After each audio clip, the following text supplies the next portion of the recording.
और सीधा आपको जम्मू लिए चलते हैं। रक्षा मंत्री राजनाथ सिंह क्या कह रहे हैं, सुनाते हैं आपको।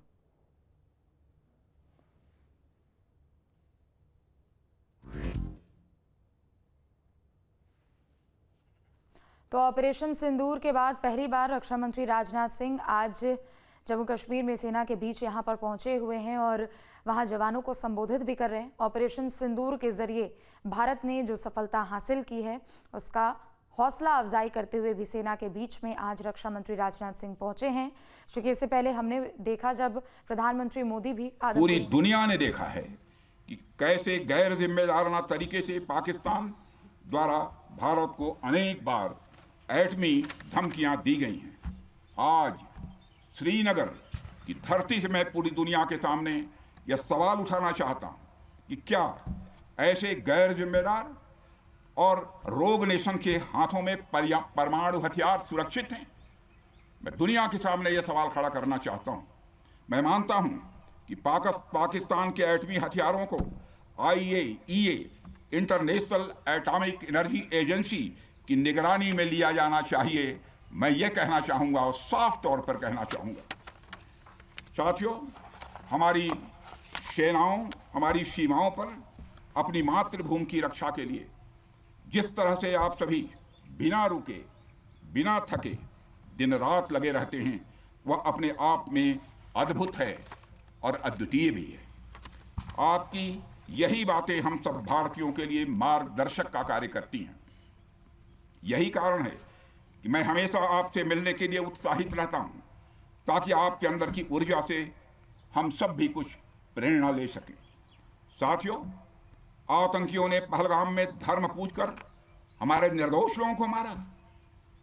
उसके बाद आपने जो जवाब दिया उसे पूरी दुनिया ने देखा है। उन्होंने यह नहीं सोचा कि आम नागरिकों ने उनका क्या बिगाड़ा है, उन्होंने ऐसा क्या किया है कि उन्हें मार दिया जाए। पर मैं यह कहना चाहूंगा, आतंकियों ने भारतीयों को धर्म पूछकर देखकर मारा, धर्म पूछकर मारा, तो हमने आतंकियों को उनका कर्म देखकर मारा है। उन्होंने धर्म देखकर बेगुनाहों की जान ली, यह पाकिस्तान का कर्म था। हमने कर्म देखकर उनका खात्मा किया, यह हमारा भारतीय धर्म है। एक रक्षा मंत्री के रूप में मुझे आप सबको बेहद नजदीक से वर्षों से जानने का और समझने का अवसर मिला है। मैं आपके साहस और पराक्रम को तो जानता ही हूं, साथ ही साथ पहलगाम जैसी घटना के प्रति आपके गुस्से को भी मैं अच्छी तरह जानता हूं। साथियों, मुझे पता है कि पहलगाम के बाद आपके अंदर गुस्सा था, पूरे देश के अंदर गुस्सा था। मुझे पता है कैसा महसूस होता है जब धमनियों में बह रहा रक्त बेकाबू होने लगे। और मुझे इस बात की खुशी भी है कि आपने अपने गुस्से को सही दिशा देते हुए बड़ी बहादुरी और सूझबूझ के साथ पहलगाम का बदला लिया है। रही बात पाकिस्तान की, तो उसकी बात ही क्या करूं आपसे। वह देश तो मांगते मांगते अपनी जहालत से एक ऐसी हालात में आ गया है कि उसके बारे में यह भी कहा जा सकता है कि पाकिस्तान जहां भी खड़ा होता है वहीं से मांगने वालों की लाइन प्रारंभ हो जाती है। अभी आपने सुना ही होगा कैसे वह फिर एक बार इंटरनेशनल मॉनेटरी फंड IMF के पास कर्ज मांगने गया।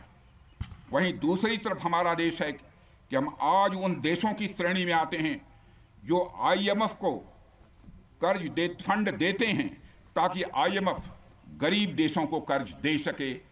ऐसी स्थिति में हमारा यह भारत है।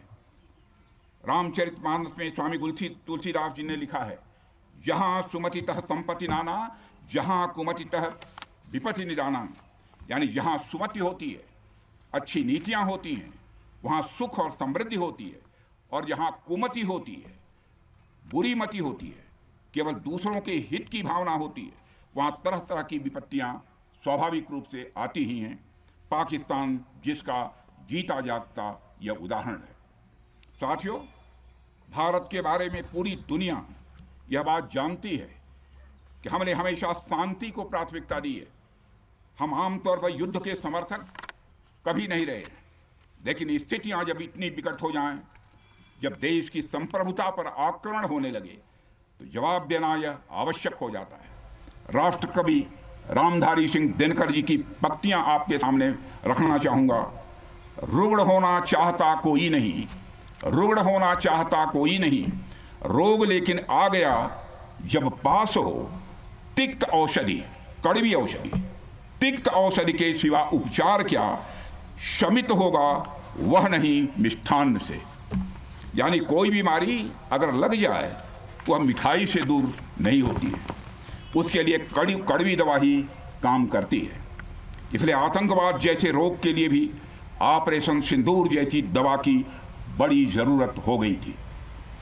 साथियों, पूरे देश में हमारी सेनाओं को और हमारे सैनिकों को एक सम्मान की दृष्टि से देखा जाता है। एक सशक्त राष्ट्र वही होता है जो अपनी सेनाओं को सम्मान के साथ साथ आधुनिक हथियार और साजो सामान भी दे जिसकी उसे जरूरत है।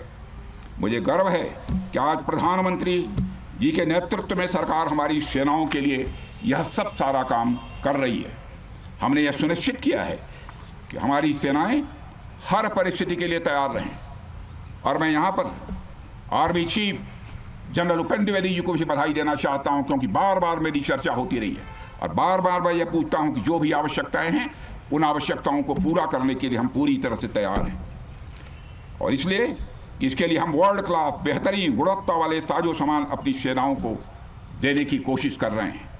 आज आधुनिक राइफल्स, मिसाइल डिफेंस शील्ड और ड्रोन्स जैसी नई पीढ़ी के कई इक्विपमेंट को तेजी से भारत में ही बनाया जा रहा है।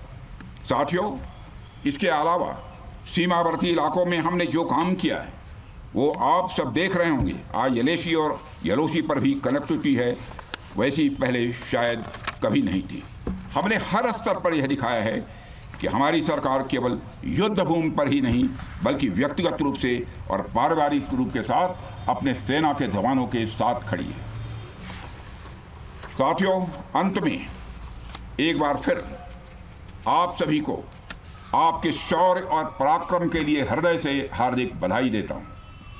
मैं आपको यह आश्वासन देता हूं कि हमारे प्रधानमंत्री जी के नेतृत्व में देश की सरकार और देश की जनता हर कदम पर, हर स्थिति में आपके साथ कंधे से कंधा मिलाकर खड़ी है।